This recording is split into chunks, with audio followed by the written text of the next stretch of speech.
무영교에서 유영교회로 오늘의 묵상입니다. 오늘은 고린도전서 2장 5절에서 11절까지 말씀을 묵상하겠습니다. 성경 말씀을 듣겠습니다. 근심하게 한 자가 있었을지라도 나를 근심하게 한 것이 아니요 어느 정도 너희 모두를 근심하게 한 것이니 어느 정도라 함은 내가 너무 지나치게 말하지 아니하려 함이라. 이러한 사람은 많은 사람에게서 벌받는 것이 마땅하도다. 그런즉 너희는 차라리 그를 용서하고 위로할 것이니 그가 너무 많은 근심에 잠길까 두려워하노라. 그러므로 너희를 권하노니 사랑을 그들에게 나타내라.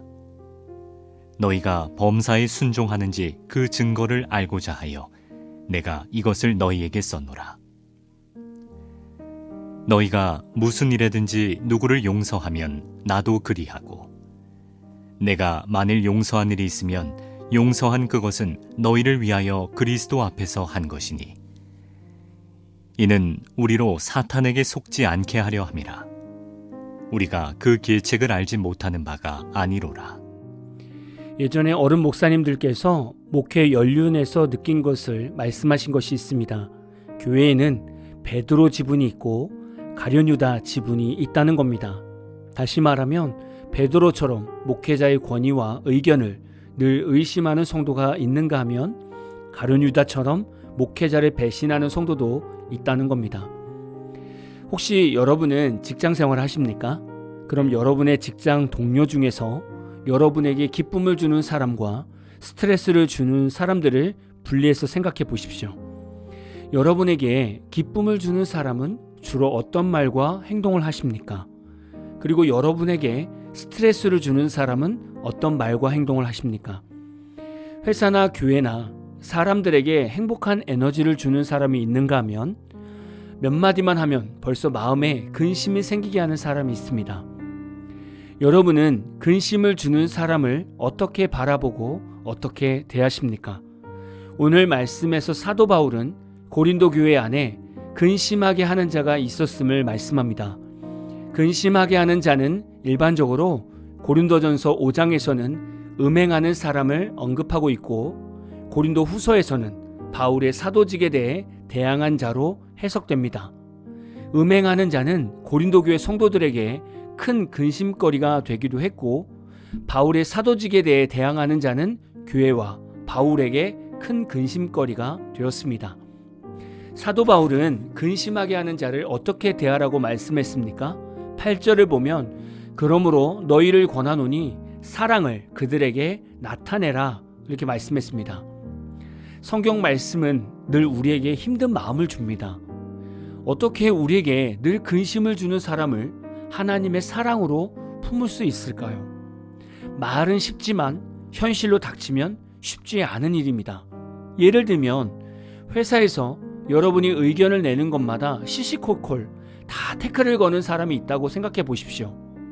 출근하면서부터 그 직원을 생각하면 벌써 화부터 날 것입니다. 그런데 그런 사람에게 하나님의 사랑을 나타내라고 말씀합니다. 여러분은 가능하실까요? 바울은 왜 이렇게 권면했을까요? 여러분은 혹시 TV 프로그램 중에 금쪽 같은 내 새끼라는 프로그램을 아십니까? 여기서 나오는 자녀들의 모습을 보면 정말 숨이 턱턱 막힐 때가 있습니다. 그런데 결국 아이들의 잘못은 부모의 잘못된 모습을 통해서 학습되고 변질된 것이었습니다. 이 프로그램에서 자녀들을 어떻게 해결해 줍니까? 해결 방법은 먼저 부모들의 말과 행동을 바꾸라고 하고 부모가 자녀들을 대하는 태도나 아이의 말에 대응하는 자세를 알려줍니다. 평소에는 아이가 난폭하고 짜증이 많아서 부모를 힘들게 했는데 부모가 자신을 내려놓고 부모의 잘못된 모습을 반성하며 진짜 부모의 사랑으로 자녀를 품게 되었을 때 부모에게 근심거리가 되었던 자녀들의 모습들이 바뀌게 되었습니다.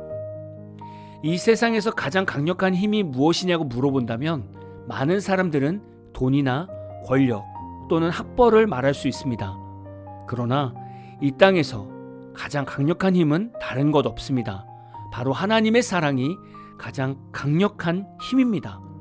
사도 바울도 마게도냐를 왕복하면서 번 고린도 지역을 들르려고 했지만 이때 성도들을 만나면 또 여러 가지 문제로 다툴 수 있기 때문에 성도들을 사랑하는 마음으로 고린도에 방문하지 않았습니다. 근심을 주는 사람은 왜 다른 사람에게 근심을 주는 사람이 되었을까요? 고린도전서 5장에서 말하는 음행하는 자를 생각하면 왜 이런 사람들이 성도들에게 근심을 주는 사람이 되었습니까? 지금 시대에서 풀어본다면 가정에서 불안함 가운데 성장하면 성적으로 타락하는 경우가 많습니다. 그리고 잘못된 문화들을 쉽게 접하고 그것이 왜 잘못된 일인가를 분별할 수 있는 진리가 없기 때문에 쉽게 타락하는 겁니다. 이들에게 필요한 것은 육체적인 쾌락일까요? 이들이 이렇게 계속 살면 당장은 쾌락을 즐기는 것 같아서 인생이 즐거워 보이겠지만 계속 이렇게 인생을 살다 보면 인생은 이들에게 결코 아름다운 인생 열매를 주지 않습니다. 이들의 인생의 최후는 비참함으로 끝나게 됩니다. 이들을 살릴 수 있는 방법이 무엇입니까? 교회 안에서 사랑으로 과거의 삶을 들추는 것이 아니라 과거의 삶을 덮어주고 이들이 예수님 안에서 온전히 회개하여 다시금 새로운 삶을 살 수 있는 기회를 주는 것이라고 봅니다. 동성애자도 마찬가지고요. 지금의 현대교회 안에 하나님의 사랑이 남아 있습니까? 여러분에게 질문하고 싶습니다. 만약에 여러분의 소그룹원 중에 한 사람이 과거 음행을 즐기며 살았던 성도가 있다고 생각해 보십시오. 또는 동성애를 했고 아직도 완전히 끊지 못한 성도가 있다고 생각해 보십시오. 현대 교회 안에서 이런 비밀을 알게 되었다면 과연 우리는 과거를 들추지 않고 있는 모습 그대로 바라봐주고 하나님의 사랑으로 이해해 줄 수 있을까요?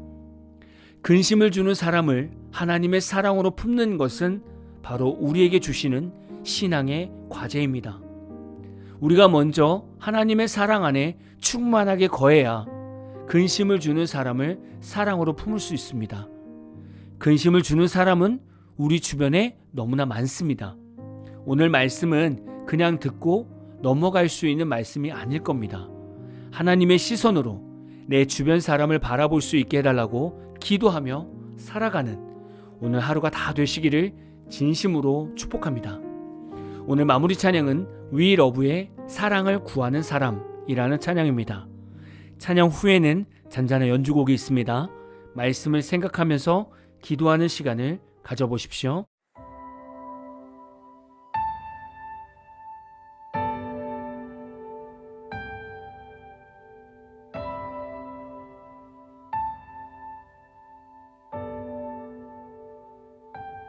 사랑을 구하는 사람, 눈물을 아끼지 않고 기쁨을 함께 나누는 사람,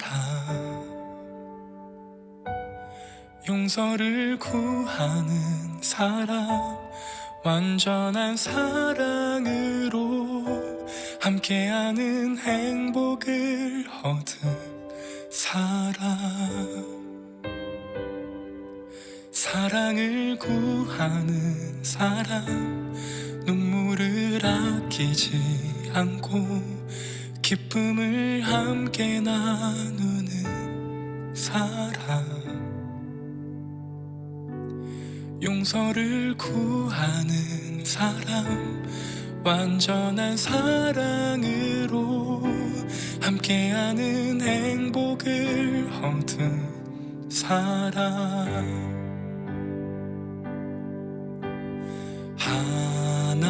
하나님의 사랑을 우리 모두에게 약속하셨네. 사랑하지 않는 이곳에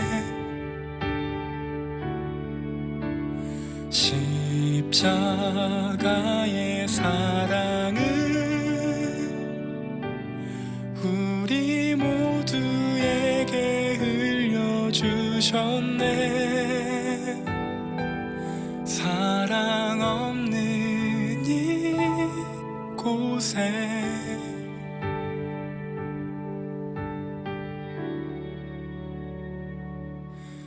사랑을 구하는 사람, 눈물을 아끼지 않고 기쁨을 함께 나누는 사람,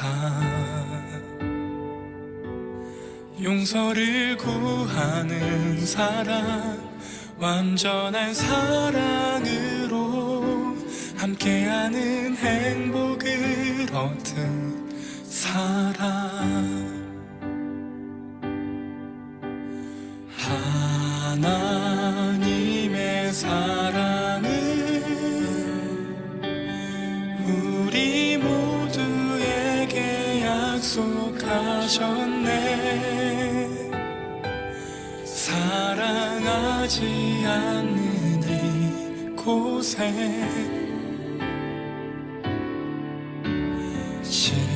십자가의 사랑을 우리 모두에게 흘려주셨네. 사랑 없는 이곳에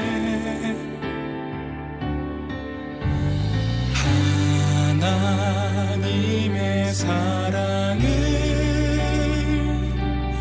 우리 모두에게 약속하셨네. 사랑하지 않는 이곳에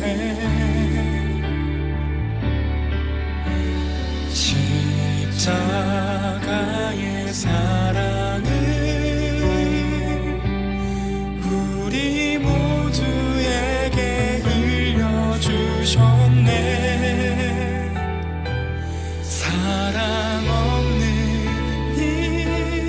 이곳에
사랑을 구하는 사람, 눈물을 아끼지 않고 기쁨을 함께 나누는 사람, 용서를 구하는 사람, 완전한 사랑으로 함께하는 행복을 얻은 사람.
you.